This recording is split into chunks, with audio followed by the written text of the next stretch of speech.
Hello friend, welcome to our channel. दोस्तों, स्वागत है आपके अपने यूट्यूब चैनल में। दोस्तों देखिए, हम लोगों का बताया था आपसे कि 750 क्वेश्चन मैं आपको बताऊंगा जो पिछले 30 सालों से पूछा जा रहा है बार बार क्वेश्चन आपके एग्जाम में। तो दोस्तों, ये साइंस से क्वेश्चन होगा 750 जो आपके मान लीजिए नर्सिंग असिस्टेंट्स का आप तैयारी करें तो नर्सिंग असिस्टेंट्स के लिए इंपॉर्टेंट होगा, टेक्निकल का है तो टेक्निकल के लिए भी इंपॉर्टेंट होगा, या जीडी में है तो जीडी, ट्रेडमैन या ट्रेडमैन, किसी भी यानी कि ऑल ट्रेड के लिए आपका कॉम्बो क्वेश्चन होगा दोस्तों ये 750। दोस्तों, मैं 1 से 100 तक क्वेश्चन आपको बता दिया हूँ। यहाँ मैं 101 से लेकर के 150 तक क्वेश्चन यहाँ बताऊँगा दोस्तों। तो अब दोस्तों बिना किसी मिस्टेक किए आप इसको आसानी से समझिए और याद कर लीजिए। तो देखिए दोस्तों, पहला क्वेश्चन पूछा है कि पीतल का मिश्रण है, तो पीतल का मिश्रण कौन सा है दोस्तों? तो यहाँ जिंक व कॉपर है। 102 में पूछा है सर्वाधिक कैल्शियम पाया जाता है, तो दोस्तों सर्वाधिक कैल्शियम जो है आपके दूध में पाया जाता है।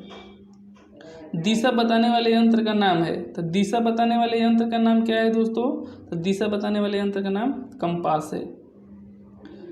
फोटोसिंथेसिस में कौन सी गैस निकलती है? तो दोस्तों फोटोसिंथेसिस में कौन सी गैस निकलती है? तो यहाँ आपका हो जाएगा कार्बन ऑक्सीजन। फोटोसिंथेसिस में कौन सी गैस निकलती है? तो ऑक्सीजन गैस निकलती है, और कार्बन डाइऑक्साइड गैस उसको लिया जाता है। यानी कि जब फोटोसिंथेसिस यानी कि प्रकाश संश्लेषण की क्रिया होती है तो क्या होती है? ऑक्सीजन निकलता है और कार्बन डाइऑक्साइड को वह सब पेड़ पौधे लेते हैं। 105 में पूछा है वयस्क मनुष्य के दांतों की संख्या क्या होती है? तो वयस्क मनुष्य में दांतों की संख्या ये सभी जानते होंगे कि 32 होती है।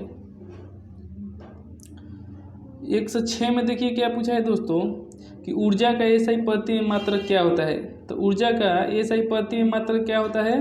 तो 106 का आपका हो जाएगा जूल। ऊर्जा का एसआई मात्रक क्या होता है? जूल होता है। 107 में दिया है गति का कौन सा नियम जड़त्व का नियम है?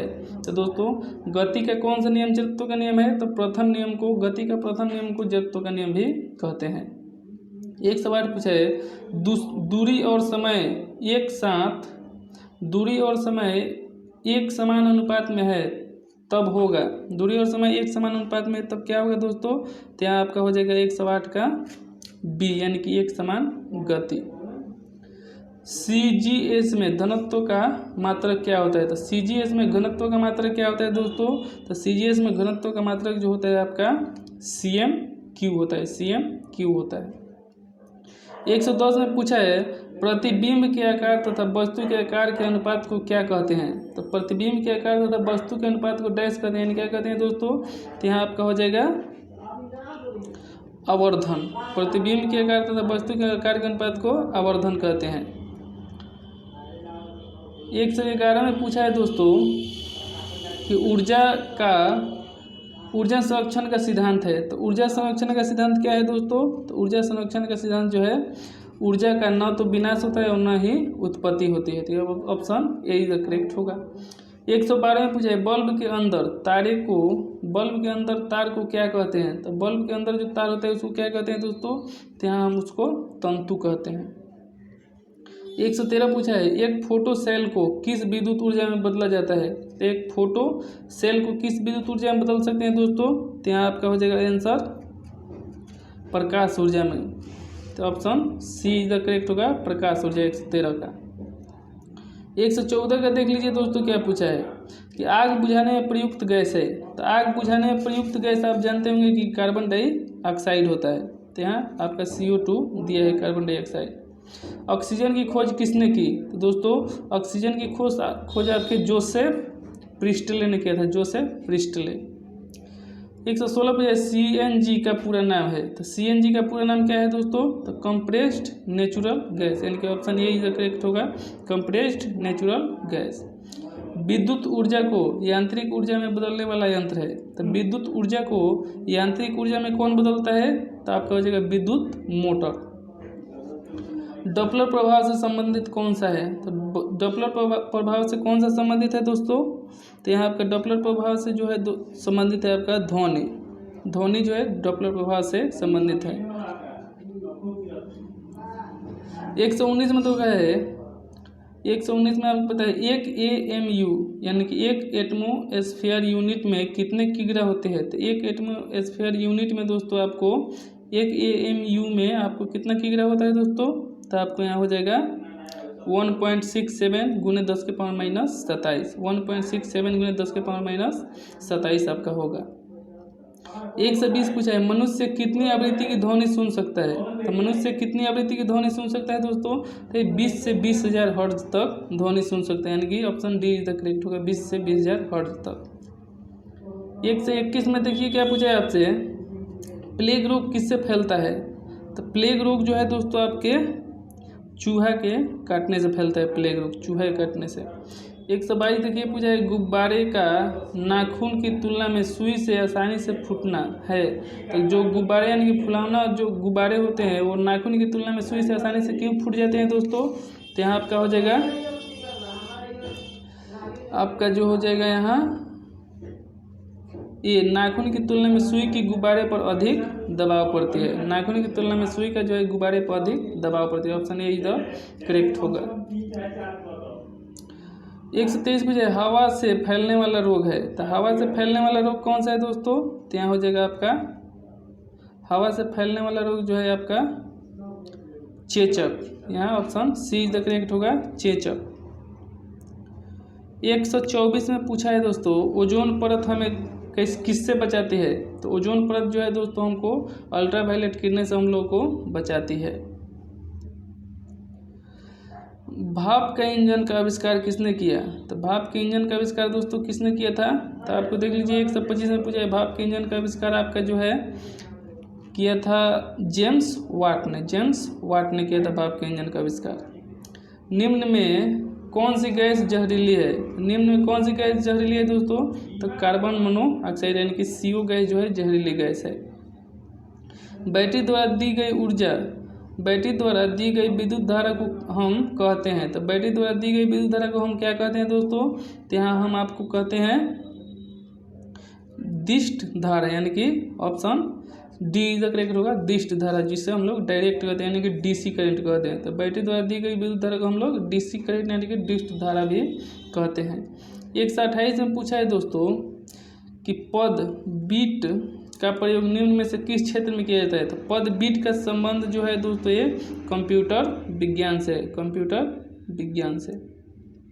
पृथ्वी पर प्राकृतिक प्रकाश की स्रोत डैश है। तो पृथ्वी पर प्रकाश की प्राकृतिक स्रोत क्या है दोस्तों? यहाँ जो आपका हो जाएगा सूर्य जो है ये प्रकाश का प्राकृतिक स्रोत है, option B is the correct. समुद्र में ज्वार डैश के कारण आते हैं। तो समुद्र में ज्वार किसके कारण आते हैं दोस्तों? तो आपका हो जाएगा चंद्रमा के गुरुत्वाकर्षण बल के कारण, चंद्रमा के गुरुत्वाकर्षण बल के कारण समुद्र में ज्वार आते हैं। 131 पूछा है, नब्ज यानी कि नाड़ी नापने की क्रिया डॉक्टर द्वारा डैश का पता लगाने के लिए किए थे। तो किस लिए दोस्तों डॉक्टर जो है नाड़ी देख करके क्या नापते हैं? तो आपका जो हो जाएगा हृदय की गति नापते हैं। इंसुलिन हार्मोन का निर्माण कहाँ होता है? तो इंसुलिन हार्मोन का निर्माण जो है दोस्तों आपका पेनक्रियाज में होता है, यानी कि अग्नाशय में, option A is the correct, अग्नाशय जिसको पेनक्रियाज में इंग्लिश में कहते हैं। ध्वनि किसमें गमन करती है? तो ध्वनि दोस्तों किसमें गमन नहीं करती है? एक बार देख लीजिए फिर से दोस्तों 133, ध्वनि किसमें गमन नहीं करती है? तो ये निर्वात में गमन नहीं करती है। 134 देख लीजिए क्या पूछा है, एड्स किसके द्वारा फैलता है? तो एड्स जो है दोस्तों आपको विषाणु द्वारा फैलता है, option B is the correct होगा, विषाणु। भार को मापने की इकाई है। तो भार को मापने की इकाई क्या है दोस्तों? तो पाउंड है, option D is the correct होगा, पाउंड। 136 में देखिए आपसे क्या पूछा है, 136 में आपसे पूछा है दोस्तों प्रतिरोध का ऐसा मात्रक है। तो प्रतिरोध का ऐसा मात्रक क्या होता है? ओम। प्रतिरोध का ऐसा मात्रक, प्रतिरोध का जो ऐसा मात्रक आपका 136 ना है दोस्तों, 136 के बाद हम 137 नहीं 138 लिख दिया है, इसकी कोई बात नहीं है दोस्तों। तो प्रतिरोध का जो ऐसे मात्रक होता है ओम होता है, आप याद रखिएगा ओम। एकांक क्षेत्रफल पर लगाया गया बल होता है। तो एकांक क्षेत्रफल पर लगाया गया बल क्या होता है दोस्तों? तो ये आपका होता है एकांक क्षेत्रफल पर लगाया गया बल जो होता है ये आपका दाब होता है।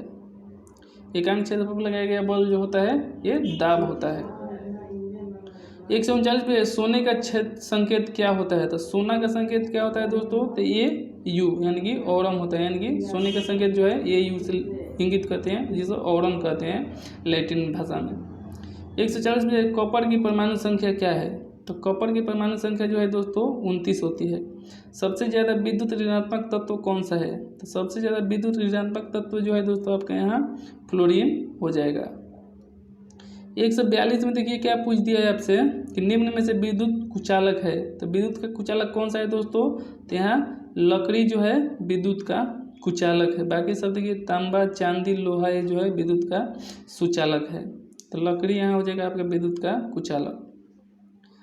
143 निम्न में से कौन सी बीमारी हवा प्रदूषण के कारण होती है? तो निम्न में से कौन सी बीमारी हवा प्रदूषण के कारण होती है दोस्तों? तो हवा प्रदूषण के कारण होने वाला बीमारी जो है अस्थमा है। अस्थमा यानी कि टीबी जिसको बोलते हैं।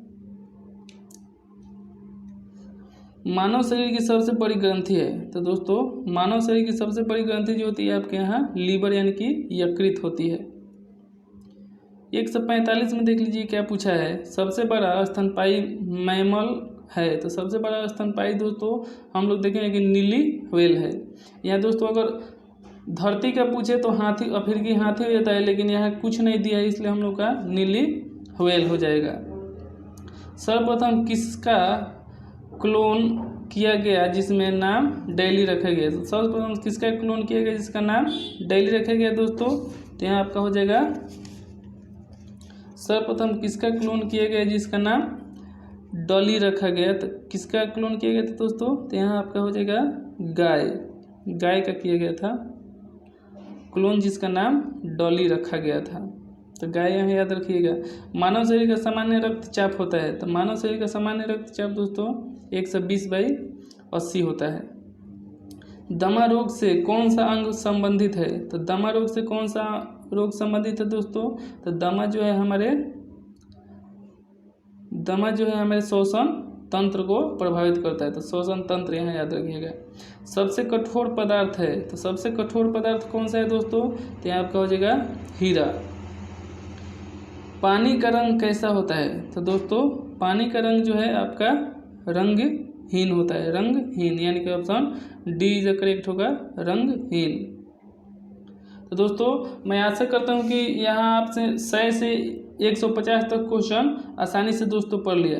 दोस्तों मैं नेक्स्ट वीडियो में आपको बताऊंगा, यहाँ 50-50 का ही वीडियो मैं बना रहा हूँ ताकि शॉर्ट वीडियो हो और आसानी से इसको आप याद कर जाएं। दोस्तों जो मैं 1 और 2 पार्ट वीडियो बनाया हूँ उसको मैं इसको डिस्क्रिप्शन में डाल दूंगा या मैं इसको इन स्क्रीन पर डाल दूंगा। आप उस दोनों वीडियो को भी देख लीजिएगा। आप लाइन बाई लाइन 750 क्वेश्चन देख लीजिए ताकि आपका साइंस से रिलेटेड हर आर्मी का तैयारी में क्वेश्चन जो है कंप्लीट हो जाए। तो दोस्तों मैं फिर मिलूंगा नेक्स्ट वीडियो में पार्ट 4 लेकर के। तब तक हम चलते हैं। थैंक यू, जय हिंद।